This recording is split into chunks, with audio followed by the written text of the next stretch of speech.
Leukaemia একটি ভয়ঙ্কর ও দ্রুতগতির ব্লাড ক্যান্সার, যা শরীরের রক্তকণিকা, বিশেষ করে শ্বেত রক্তকণিকাকে আক্রান্ত করে এবং শুরু হয় অস্থিমজ্জা থেকে। কেমোথেরাপি কিংবা স্টেম সেল ট্রান্সপ্লান্টের পরেও অনেক সময় এ ক্যান্সার ফিরে আসে, আর তখন জীবন হয়ে ওঠে অনিশ্চিত। ব্লাড ক্যান্সারের নানা ধরন থাকলেও সবচেয়ে সাধারণ ও মারাত্মক হল লিউকেমিয়া। তবে এই ভয়াবহ রোগের চিকিৎসায় এবার এক যুগান্তকারী সাফল্যের খবর এলো যুক্তরাজ্য থেকে। ন্যাশনাল হেলথ সার্ভিসে প্রথমবারের মতো অভিনব এক চিকিৎসা পেয়েছেন ২৮ বছর বয়সী লিউকেমিয়ার রোগী অস্কার মার্ফি। চিকিৎসার নাম CAR-T থেরাপি, যাকে বলা হচ্ছে লিভিং ড্রাগ। এই চিকিৎসায় রোগীর নিজের শরীর থেকেই সংগ্রহ করা হয় টি সেল নামের শ্বেত রক্তকণিকা। ল্যাবে জেনেটিক পরিবর্তনের মাধ্যমে এসব কোষকে এমনভাবে তৈরি করা হয় যেন তারা ক্যান্সার কোষ চিনে ধ্বংস করতে পারে। মাত্র ৩ চা চামচ তরলের ভেতর ছিল প্রায় ১০ কোটি CAR-T সেল। এত অল্প পরিমাণে শুরু হয় ক্যান্সারের বিরুদ্ধে শরীরের ভেতরের লড়াই।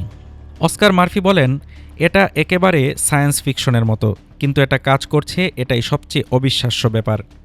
২০২৫ সালের মার্চে অস্কারের শরীরে ধরা পড়ে বি সেল অ্যাকিউট লিম্ফোব্লাস্টিক।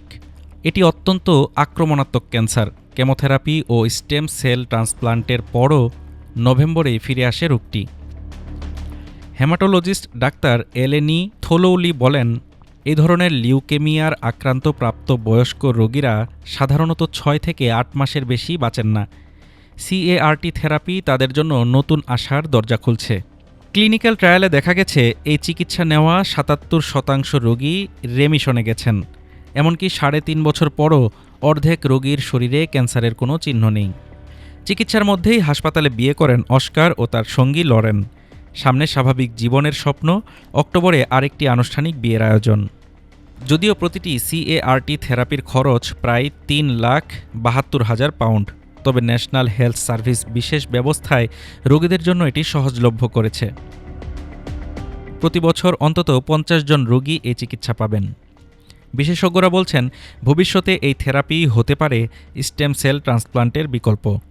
চিকিৎসা বিজ্ঞানের এই অগ্রগতি প্রমাণ করে কখনো কখনো সায়েন্স ফিকশনও বাস্তবে রূপ নেয়, আর সেই বাস্তবই কাউকে নতুন করে বাঁচার স্বপ্ন দেখায়। Desk report, Dhaka today.